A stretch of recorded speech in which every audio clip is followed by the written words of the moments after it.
to the Brit Car MSA British Endurance Championship from Brands Hatch. We've got an exciting 3 hours of action from the track. Now, I do feel rather special that I'm about to interview you whilst you're in your helmet, but tell us about qualifying. How did it all go for you?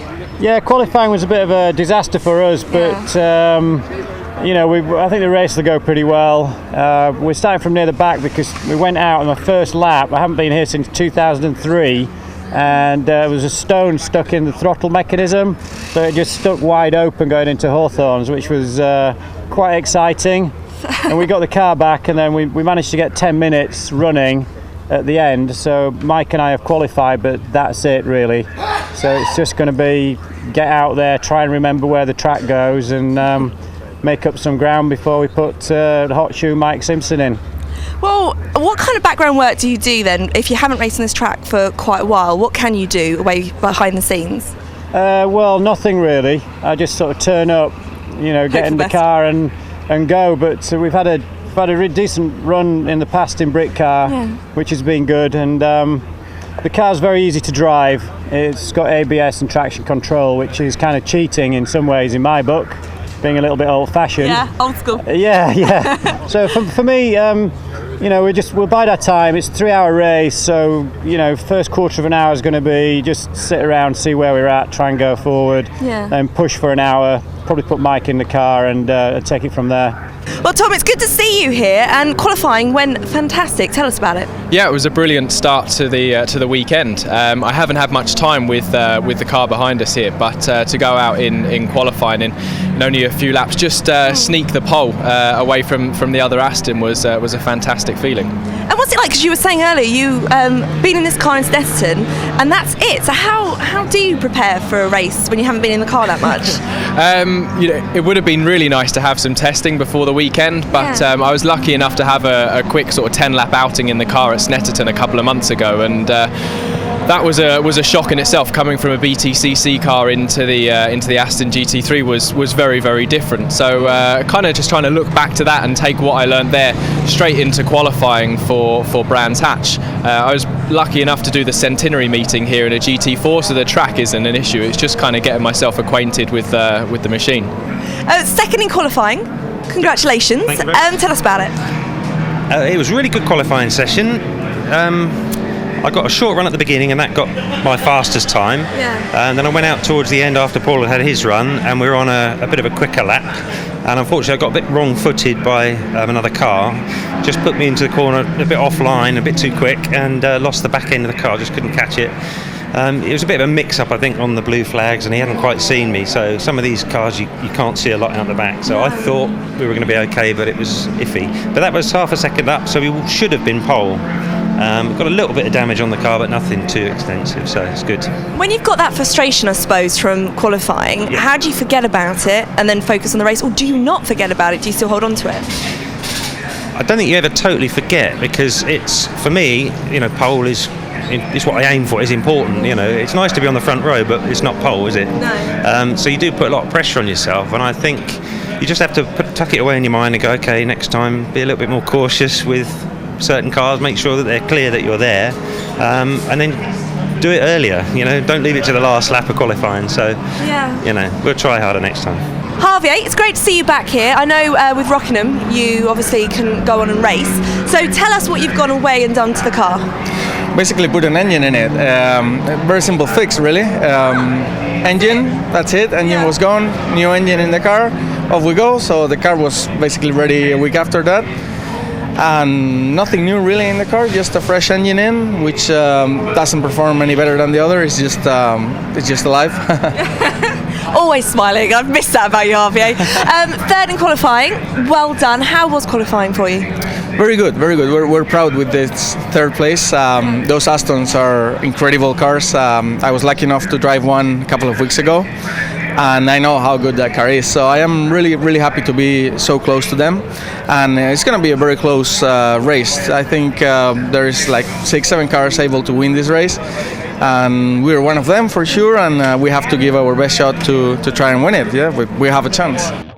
So it's game on then here at Brands Hatch with a grid that's reading like a who's who of British motorsport in the 21st century.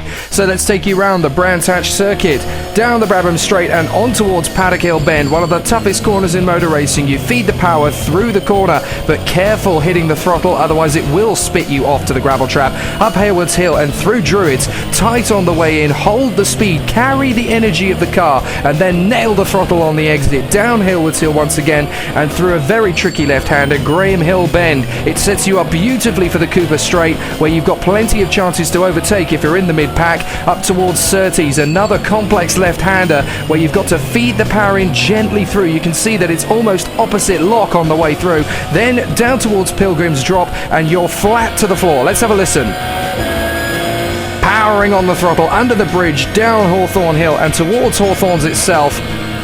Very flowing right-hander as you make your way down to Westfield. Another complex section of the circuit here, plenty of right-handers. Westfield, you blip the throttle. Dingledell, you try and hold it as much as you can on the way in, but you have to come off the throttle, and it's definitely on the brake through Sheen. Then down towards Stirling's, very tight left-hander. If you get the exit nicely, once again, it's a beautiful overtaking opportunity down towards Clearways. The end of the lap and a stunning way to carry you back to the Brabham Straight through Clark Curve and on the power once again. 2.6 miles on one of the most beautiful racing circuits in the world, let alone Great Britain, and it's practically unchanged since the last time the Formula One race was held here back in 1986. An amazing racetrack, and what a grid we've got. It's an all Aston Martin front row with Strata21 alongside Horsepower Racing. The Neil Garner Mosler is there alongside the Treble 8 Optimum BMW, the Batmobile as it's known.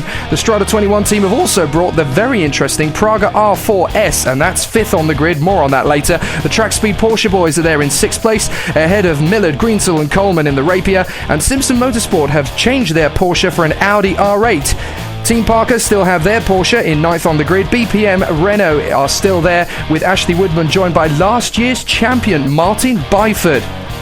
Fold Sport and FF Corse share row 6 with the GTS BMW alongside the Track Talk Chevron. MJC have brought their Ferrari for Wick Gamsky and Phil Dryberg. The LNT Ginetta of Tomlinson and Simpson there in 16th on the grid. That's going to be a tall order.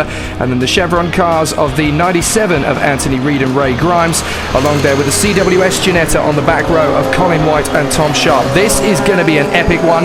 The boys and girls have really got things together for this particular meeting, and it's going to be a ding-dong battle right from the word go. So the lights are on, and when they go out, we'll go racing for 3 hours here at Brands Hatch. Away we go, and on board on the way down to the first corner with Chris Jones, and he's having a bit of an interesting time of it on the run through Paddock Hill Bend for the first time.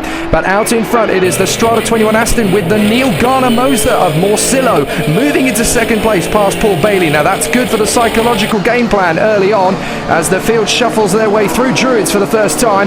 Martin Byford, we're on board with him now as he battles there with Rob Smith in the Strata21 Praga. He must be loving being back, and I have to say I'm delighted to see him back in the championship as well. Very much missed, and already he's back in with a fight. Now a big move there, goodness me, David Ashburn going ugly early with Lee Mowle in the BMW, and it almost worked. Now Jones getting on there as well. Down towards Hawthorne's they go then, and a nice little advantage by British touring car star Tom Onslow-Cole taking the lead in the Strata21 Aston. Then Javier Morcillo in the Mosler, and Paul Bailey in the Horsepower Aston is there in 3rd place still. So the Mosler now becomes the meat in an Aston Martin sandwich. There's Lee Mowle battling it out with David Ashburn in the Track Speed Porsche. He'll be handing over to John Minshaw later, the boss of Demon Tweaks, hence the logos all across the car. 6th position, it appears to be Rob Smith in the Praga. Up to 7th now comes Tommy Field in the Track Talk Chevron. They always do this, start off early with plenty of speed and pace. 8th position now appears to be Martin Byford then in the Renault Megane Trophy car. This is Chris Jones, we're on board with 9th in the Parker Porsche. There's the Audi, the new car, just being followed by Mike Millard, who's dropped 4 places on the start of the Rapier. That's not good going as far as they're concerned, and that's the LNT Ginetta creeping into the background of it as well, already making a move on the Simpson Motorsport Audi. So Lawrence Tomlinson is really getting on with this early. He does not want to lose time, and he wants to win this one, but from 16th on the grid, that's going to be tough to keep their 100% strike rate in the British Endurance Championship up. They've done 2 races so far that they've entered, alongside the regulars of the British Endurance Championship, one on both occasions. Whoop, that's a beautiful move from Millard as he makes his move on Chris Jones in the Parker Porsche. Certainly made no bones about it as he made his move at Hawthorns. And still this battle goes on for 4th place between Mowle and Ashburn in the 888 Optimum BMW and Track Speed Porsches respectively. And Martin Byford locks up the brakes as Tomlinson makes his move on Chris Jones. There he goes. Martin Byford able to attack very early on in the Renault Megane that certainly seems to be running well in the dry conditions at this part of the season. He's having a great ding-dong here, isn't he, with Tommy Field. Both these boys with British touring car connections, of course. Tommy Field doing the engines for Rob Austin in the Rob Austin racing team in the British touring cars, and Martin Byford, of course, a former driver in the championship in the Volkswagen Golf years ago. As Chris Jones makes his move on the brand new Audi. Peter Cook in the Simpson Motorsport boys, they've ditched their Porsche for the Audi R8, and it really is an impressive machine. But watch out, boys, you've got Colin White on your tail. The CWS Ginetta is moving up the field just as rapidly as Lawrence Tomlinson is, who's just gone out of the picture in front of them. So some great battles early on. We'll need to keep an eye on Class 3 as well. All 3 teams battling for position in Class 3, and they've been at it all season long, and here will be no different. Oh, no! Gamsky and Reed, contact of car curve. Both teams are out of it on the spot. Flickhaig narrowly misses it. Tom Webb picks his way through, but it's over for Chevron cars. It's over for MJC Ferrari. We'll find out what happened after the break, but that is game over. Want to keep up with all the racing action at the track? Well, download the new GoRacingTV iPhone and Android app. And remember to like us on Facebook and follow us on Twitter.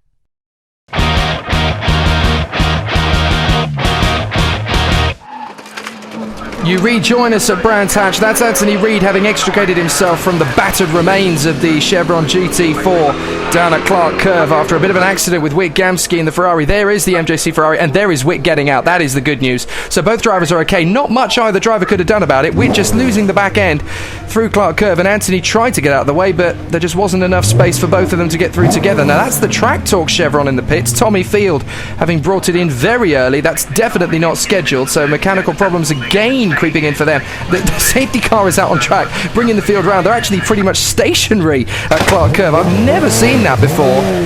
But problems for Chevron. Rachel has found Chris Hart, I believe. So the car just came into the pits. What happened?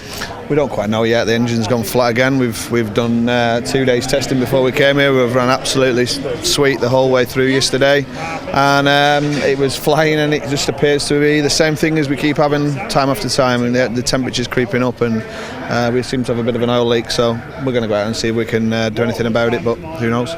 So what has happened in the past, or again, is it the same thing that keeps happening and you can't rectify it? Yeah, but we had a water flow problem which we thought we'd sorted out, which we appear to have sorted out, so this could be something different.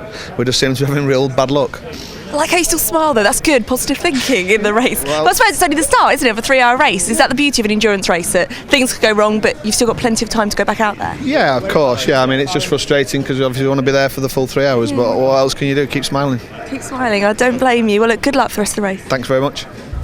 I really want those Track Talk Chevron boys to make it to the flag. They've got so much speed, so much pace, but there's just no luck in that team. Well, the clear-up job at Clearways and Clark seems to be pretty much underway. The GTS boys have brought the BMW in. I wonder if that's for a quick splash and dash to take advantage of the safety car. And there is the Track Talk Chevron in the pits again. So it's such a disastrous season. If you cracked open the engine, I bet it would read bad luck like Blackpool Rock in that particular Chevron. It's not a good season for them, but here we go again. Green flag waves, and into the lead goes Onslow-Cole in the Aston. The Mosler is right on his tail. On board once again with Martin Byford in the Renault. Whoop, there goes the Ginetta. I think that's Colin White that's nipped through in the CWS machine. And once again, the battle commences with the 888 BMW and the Track Speed Porsche. Mowle and Ashburn getting it on. Now there goes the Ferrari on Chris Jones. That's Jacques Diver in the FF course car making his way through, and it looks like Byford has lost a place too. Colin White in the Ginetta as well. Both Ginettas sweeping through the field like knives through butter, having a great time of it. Ashburn trying to make the move on Lee Mowle, and that's actually cost him a bit of momentum. I wouldn't be surprised if Mike Millard makes the move. There's Onslow-Cole out in front, Morcillo and the Mosler in second, and they've got a nice gap over Paul Bailey in the horsepower Aston at the moment.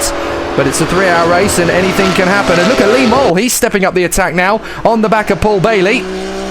Tom Onslow-Cole, you wouldn't think he was a British touring car driver, would you? You'd think he'd settled into life as a GT racer, and he's been at it for a few years. But no, this is his first time competitively in a GT3 Aston Martin.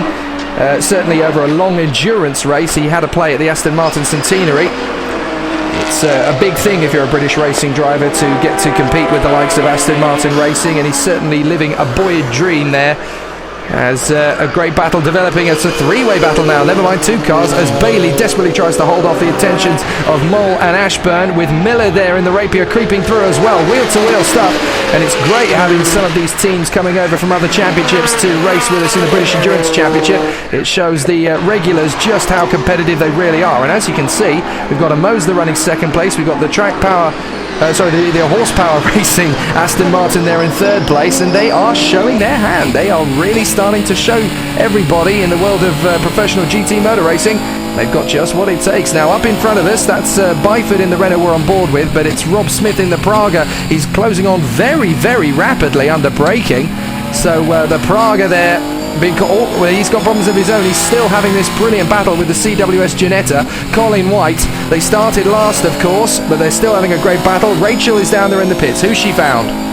Ryan, it's good to see you back racing for Brit Car. How are you finding it so far?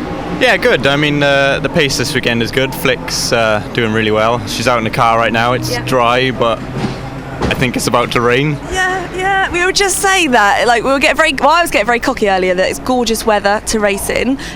I guess the rain. Do you like racing in the wet?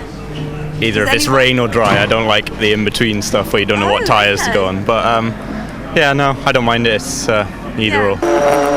Ryan Ratcliffe talks a fine game there. Sunny or wet, very, very good. Nothing in between is good enough because the greasy track conditions are a problem. Now in comes Colin White in the CWS Ginetta. Wonder what that's for, as Byford makes a sweeping move around the outside of Jacques Diver in the FF Course Ferrari. Good to see them back in the championship as well. They popped up a few times in 2012. And Byford, of course, in his first race back, let alone in British Endurance Championship, his first race since he took the championship with the Bull Run Lotus team at the end of last year at Donington Park, and he looks to have lost none of his speed and none of his ability. He's having a great fight out there in the Renault Megane, which is looking like a real pace-setting car now.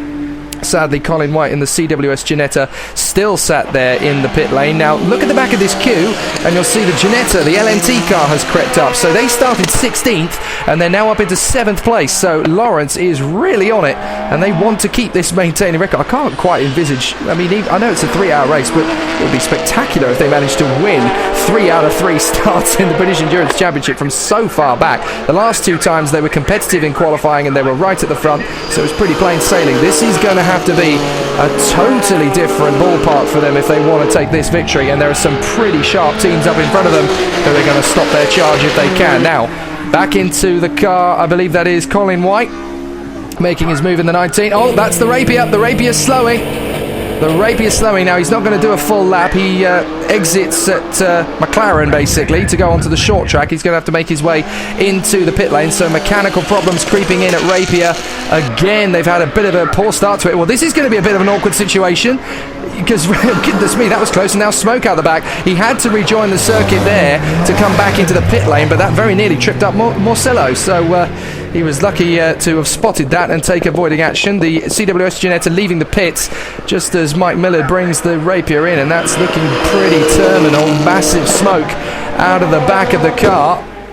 So I would have thought that was an engine failure, and it's looking like a pretty dead engine as Millard brings it into the pit lane, and it's smoking very bad. I think I just saw a lick of flame there on the back of the car. Tom Onslow-Cole in the Strata21 leading still, pushing out in front, and yes, the fire extinguishers, all hands to the fire extinguishers in the pit lane. The Rapier looks like it is on fire, so a bit of a nasty moment then in the pits for the Rapier boys. I hope everybody is okay. Look at the smoke in the pits. So obviously it was a pretty nasty fight. Look at that, drenched at the back, the exhaust. I hope Mike managed to get himself out of the car okay, but tough to see in all of that just how it's played out. The drivers on track, of course, oblivious to what's going on. We're still watching this great battle between Jacques Diver and Chris Jones, who's now closing up on him in the Porsche, as the Ferrari continues to try and catch Martin Byford in the Renault up the road. These three still looking good at the moment. And of course, all the chaos has played into the hands, of course, of the Parker Porsche boys. They're looking for another class victory, but they're going to have to fight. Big start with the Simpson Motorsport boys this time. No Porsche for them and Audi, as up the inside goes the Strata21 Aston Martin to lap the BMW, and Rachel is down there. Has she found Mike? Mike, that was intense to see, to say the least. What happened? Well, it was following the three cars in front, quite a bit of a chain. And the car was all fine at that point? Yeah, things funny marvellously. The water temperature, all temp, everything was running fine. And then on the last lap, it just seemed a bit sluggish going down the main straight. And I lost a couple of car lengths, and I caught him back up in Dingle Dell. And then as we come through Paddock Hill Bend, went up to Druids, got up behind them again. And as I went to go down Paddock Hill Bend, Druids towards Clark Curve, I think it's called. Anyway, the power just disappeared. So I switched the ECU on a couple of times in case it was electrical. Looked at all the gauges, everything was fine, it just wouldn't go. So I pulled off to come into the pit lane.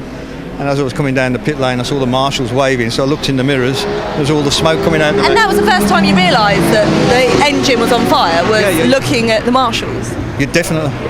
That's incredible. And okay, when something like that happens, what goes through your mind? Is it literally a case of I've got to get out as fast as I can, or I've got to drive it as far down here as I can? No, you just do what the marshals tell you. I mean, they said stop, get out, so that's exactly what we did. So moving forward from here, for the rest of the season, do you think that's... Looks in a pretty bad way, so I should imagine we're finished for the rest of the season, yeah. That'll be it. We've got a lot of work to do now. Yeah. That is such bad news for the Rapier boys. It's been great having them around all season. It looks like we got another retirement. That was certainly not a scheduled overtaking move, as Chris Jones shot past Rob Smith in the Strata21. They're dropping like flies here at Brands Hatch. It really is starting to get a bit nasty as Ashburn makes his move on the inside of Lee Mowle. He's been shaping up to do that all race long, and he's finally got him. Nice move there from the track speed Porsche driver David Ashburn up the inside. Safety car. So is that for the Praga R4S? I think it might be.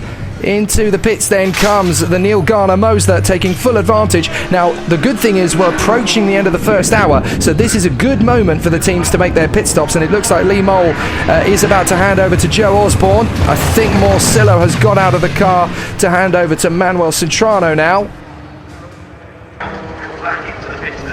So it looks like the safety car has thrown a bit of a curveball at the driver. Jacques Diver gets out. Charlie Hollings will get in the FF Course Ferrari. Safety car out on track again. I'm fairly sure it's for Rob Smith. Rachel is in the pit lane. She's found Javier Morcillo.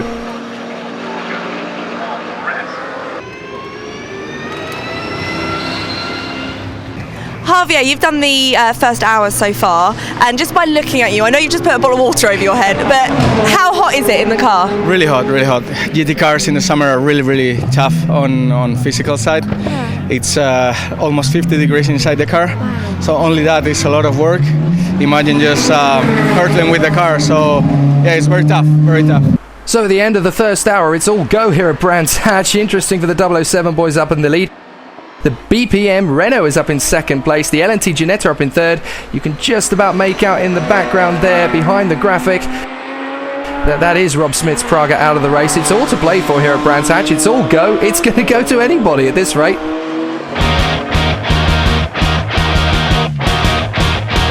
Some of the biggest upheavals in American sports is in the world of motor racing, especially sports car racing. There's mergers, new series being proposed, audiences coming and going, drivers getting younger and younger.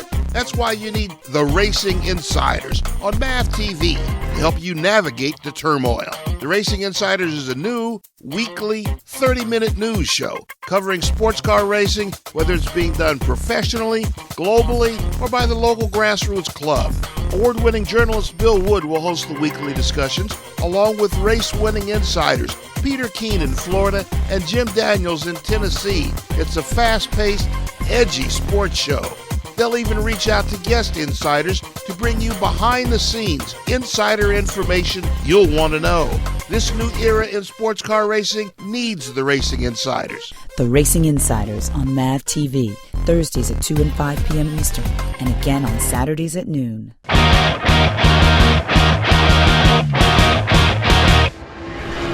Welcome back to Brands Hatch. A crazy day in the MSA British Endurance Championship. In the first hour, we've had pretty much enough action to fill a whole season. And still the pit stops flurry behind the safety car. Oh, that's Cintrano! He loses it in the Mosler. Now that's up at Westfield. I wonder if the rain that Ryan Ratcliffe prophesied about a little bit earlier has arrived on the circuit, because under yellow flags behind the safety car, they're all going to try and bunch up, of course, behind the field. But that's a wild moment for Cintrano. That's the Strata21 Praga, the Romanian car being recovered. I don't think we're going to be seeing that out again. Several teams pitting, lots of driver changes.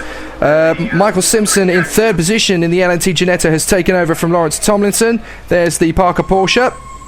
Chris Jones is not getting out. It looks like Joe Osborne has taken over at the AAA Optimum BMW. There goes Jones leaving in the Parker Porsche. Cook is still in the Simpson Audi for the moment, as far as we know. Cintrano obviously has taken over the Mosler, and Rachel appears to have found Lawrence Tomlinson. Lawrence, first hour, how are you finding it out there? Because you seem very, very happy right now.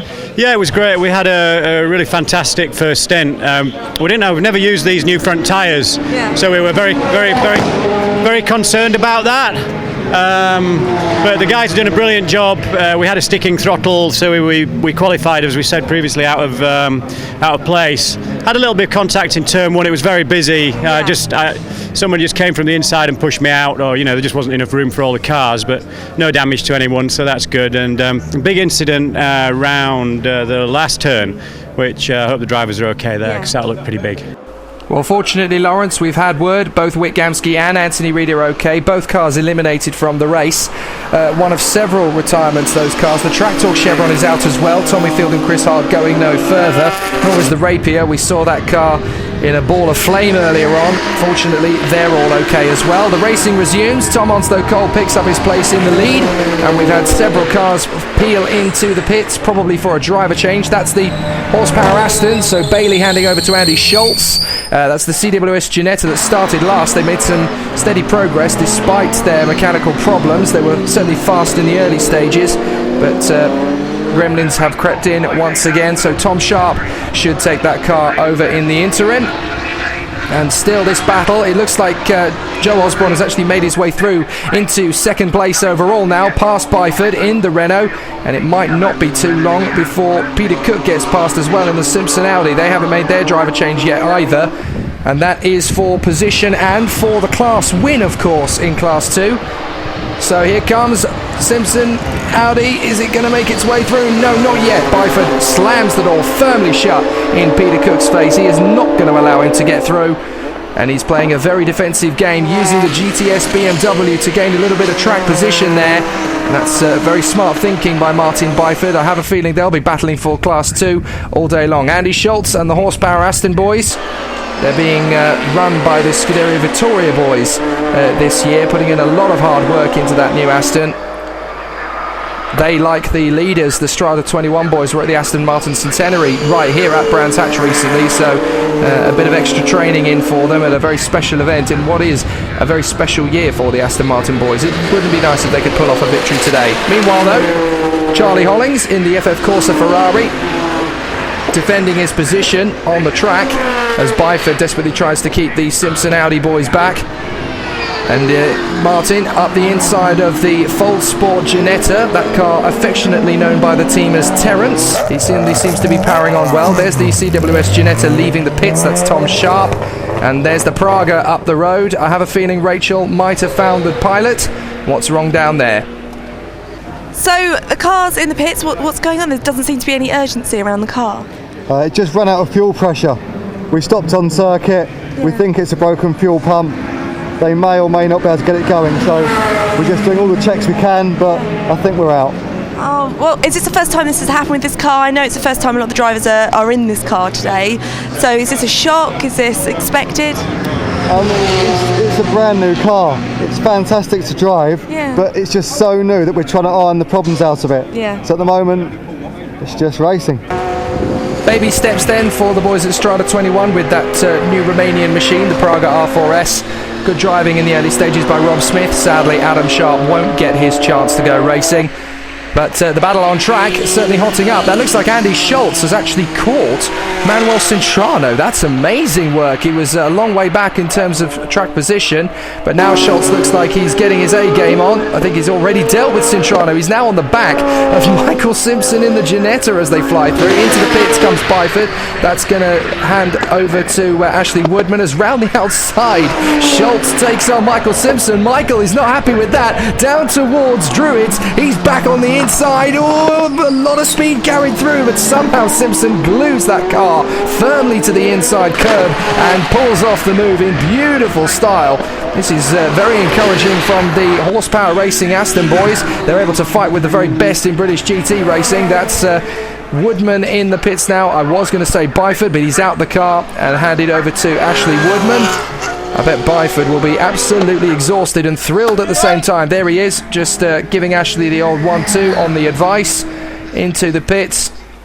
I think Ashley's going to do a short one. Hang on a minute, is that the black and white flag for car 24? I think that is. That's the Parker Porsche.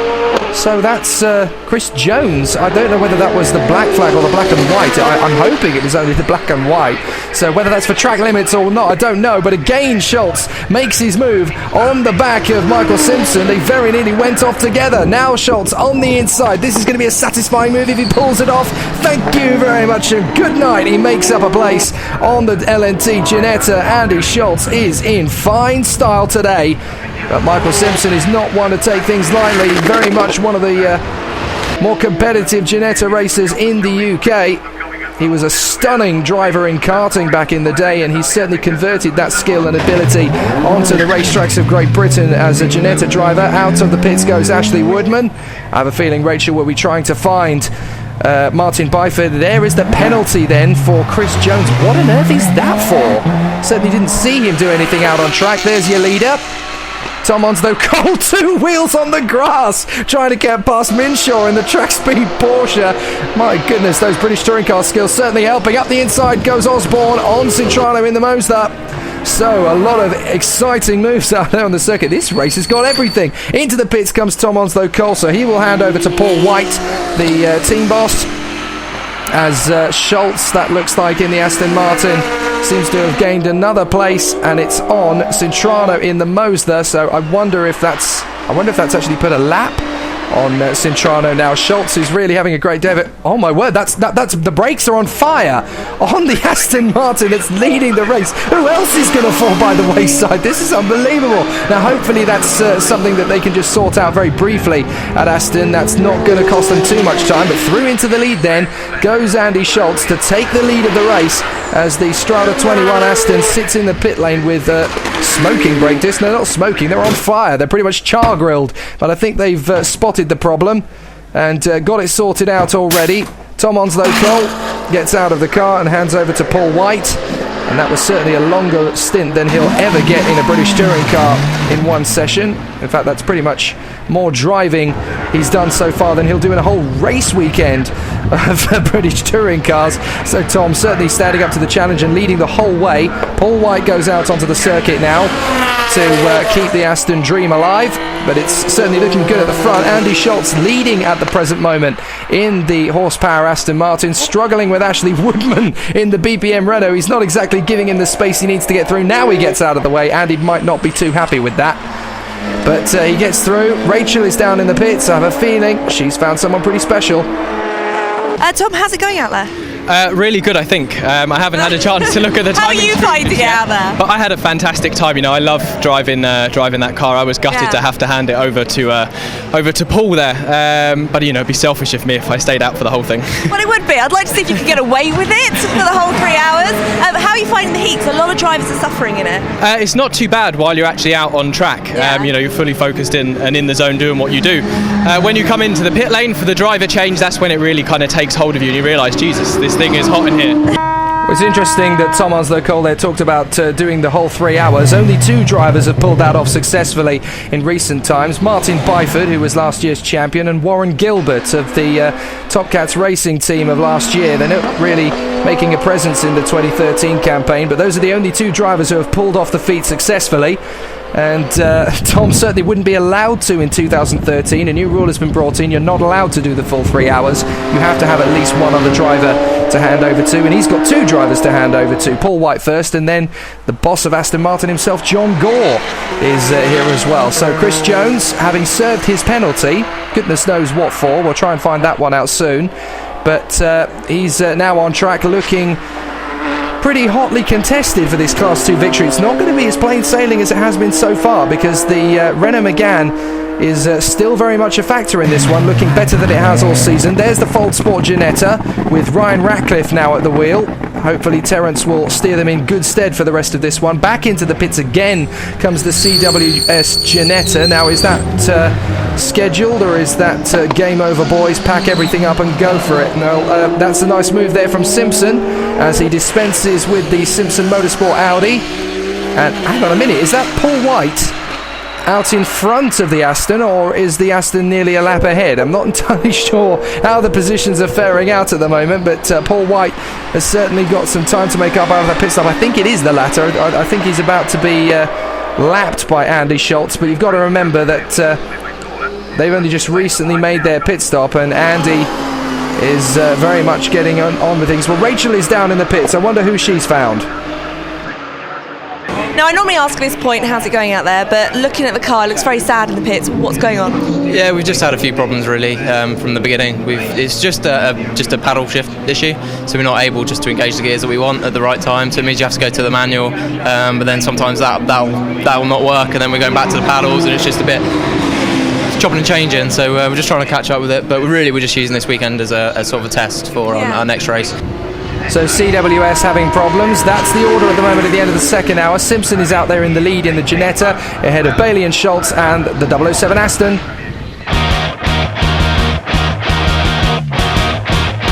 Want to keep up with all the racing action at the track? Well, download the new GoRacingTV iPhone and Android app. And remember to like us on Facebook and follow us on Twitter.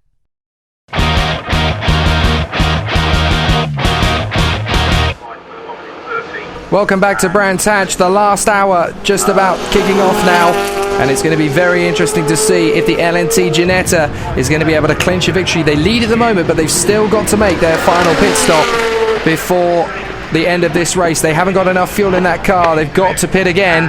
It looks like the Horsepower Aston and the Strata21 Aston are being very aggressive on their strategy. Schultz currently lying second. Gore is about to take over that car. Rachel is down in the pits. Martin, considering you haven't been in a race car for quite a few months, within the first lap, your results were staggering. How are you finding it? Fantastic. It was just great to be back.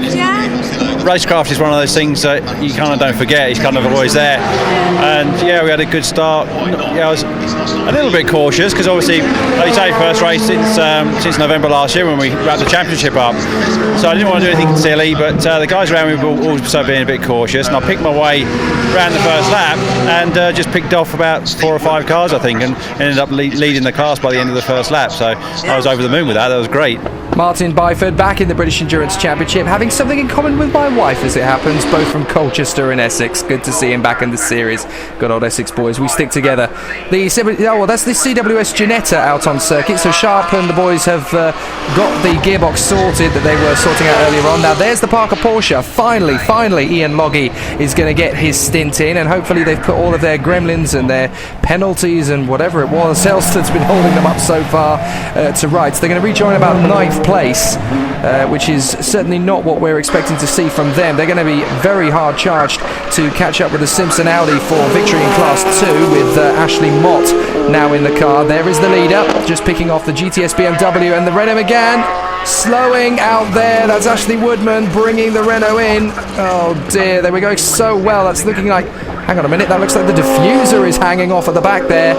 So disaster for the boys then at BPM Renault. Into the pits comes Ashley Woodman. Martin is getting ready to go back out onto the circuit again.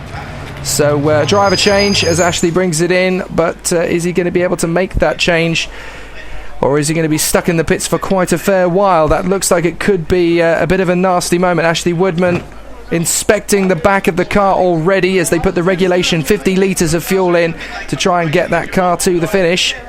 but it looks like there's more than just a scheduled pit stop in this one. There are the boys going to work on the rear diffuser. Looking at the state it's in, they might even have to, I think they might have to take it off completely. Well, there is Simpson in the LNT Ginetta, diving down to the first corner to take on the BMW. That's Lee Mowle. They've got that's to lap him, so that just shows you their progress at the moment. They've still got to make that pit stop, don't forget.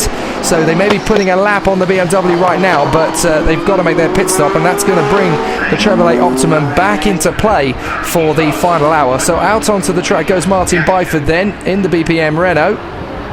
After that rather lengthy pit stop to sort out the diffuser, they've tumbled down the order. It hasn't really told the full story. So the Strata21 Aston 007 still looking good for a possible victory, especially if they can get the pit stops called right. But with only 50 litres to play with, we just saw the CWS Ginetta coming in, by the way. With 50 litres to play with, it could be a bit of a gamble down to the last couple of bits in the race. Now, here is the Class 3 battle. We said it was going to be close, and Ryan Ratcliffe and James Webb are going wheel to wheel at the moment in the final hour for the victory in Class 3, and this is critical with Reed and Grimes and the Chevron long gone. Poor Ray didn't even get his chance to turn a wheel. Rachel is down in the pits. There must be more action going on down there. Joe, how's it going out there? Yeah, really good actually. I mean, we're here to learn for British GT in a couple of weeks, so that's been our ethos all weekend. We maybe could have ran the car a little bit quicker to the Brit car regulations, but we were conscious we wanted to get some sort of real data for next weekend, so we're maybe a second slower than some of the other boys out there, but it's been a lot of fun. It's a good grid out for Brit car as well. It's good. Well, everyone seems to love racing at Brands. Do you? And if you do, why? Yeah, I mean, it's probably my favourite circuit in the UK, the GP track. It's kind of, for me, like the last of the old school tracks. Yeah. Here in Oldson Park is where you really feel like you can have a big accident, so yeah, it keeps the heart going a little bit higher than maybe, say, Silverstone or Rockingham, for example.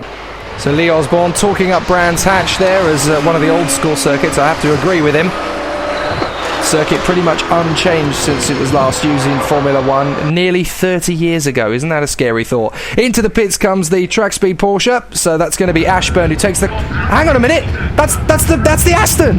That's Andy Schultz slowing. Goodness me, well, he was leading because the LNT Ginetta has made its pit stop and is down in third place, a few seconds behind John Gore in the Strata21. That's the leader then, Andy Schultz in the Aston. Oh my goodness, they are the next to fall then. They've had a flawless run the last two races, and obviously a mechanical problem has crept in. We're very close to the end now, and they're not going to make it to the victory. Goodness me, disaster then for Andy Schultz. So this is the new leader then, John Gore, and if we look down the road a few seconds back, it's going to be the LNT Ginetta. Rachel is down there. What can she tell us? So Paul, tell me what's going on. So Andy's done a double stint. With 14 laps to go. We had enough fuel for 14 laps, so we were counting down the seconds, and then we thought we had a puncture, but it's actually sheared the wishbone on the back of the car, so we have no drive now. It's just unsafe to go out. We're going to try and put another one on just so we can take the checkered flag. So it doesn't look like we can beat the Moser, which was crazy. We were 3 laps ahead. Wow, you're doing so fastest well. lap, and we could have won the race, and if this is what happens when you race, isn't it? Yeah. So there we are, one of those things. A pretty fed up looking Paul Bailey as he makes his... that's the Aston coming in again. So the 007 Aston, John Gore, they didn't have enough fuel to make it to the pits, make it to the finish line, sorry, so now they've got to pit in for a splash and dash. 50 litres was not enough for 56 minutes, their last stint, so that puts the LNT Ginetta in the lead. After their last pit stop, they were down to third, they were looking out of it, and it looks like they're going to do it again. I can't believe it. In the pits then, John Gore and the Aston boys go to work for a quick splash and dash, but unbelievably, 3 race starts, and it's looking like 3 race wins, but that's 2 leaders gone. This is very reminiscent of Monaco in '82, when every driver that took the lead fell off the road, not wanting to win the race. There's only a couple. I think we might actually be on the last lap now. And the LNT Ginetta, Michael Simpson touring round on this last lap. There is the Aston Martin. How close was that the Strata21 just didn't quite have enough juice in the tank to make it through. Michael Simpson in the LNT Ginetta, they've come back from 16th on the grid. Every time they've started a race in the British Endurance Championship, they have been victorious, and they've done it again. win! I can't believe it! Tomlinson and Simpson win at Brands Hatch, the 4th round of the championship, and crucially, across the line behind them, there is the Mosler. It was 3 laps down, but they take the Class 1 points. Obviously, the Ginetta boys are invitational, as are the other 2 podium sitters, the 007 Strata21 Aston and the BMW of Chevrolet Optimum. Class 2 win for the Simpson Audi, Class 3 win for GTS BMW. What a race! Class winners, congratulations. Now, I feel I should just straight away just come to you and say, how did you find the race, and did it go according to your plan? Did you have a plan? I don't think we had a plan, did we? We were just going to go for it, try and take a safety car, and we got quite a big one, quite a big safety car early on. Quite a nasty accident. I hope they're both all right. Yeah. And we took 25 litres of fuel, and that was able to do the one normal stop with the 50 litres of fuel. So I think it was quite a hard drive. I think Jim struggled with tyres a little bit, didn't you? I think it was this circuit we struggled with pickup for some reason, and it took him quite a while to get him off, so the pace wasn't there initially. But thankfully we had a couple of safety cars that brought us back into contention. Did they really aid your success, I suppose? I suspect they had a key part, because we were quite far back at points and struggling for pace, and then towards the end of your stint I think you got the rubber off the tyres, didn't you, and you were able to go on. Go on, don't be shy. I was struggling with the front end early in the race, and it did kind of come back towards me towards the end. So is that the most challenging part, would you say, in this race?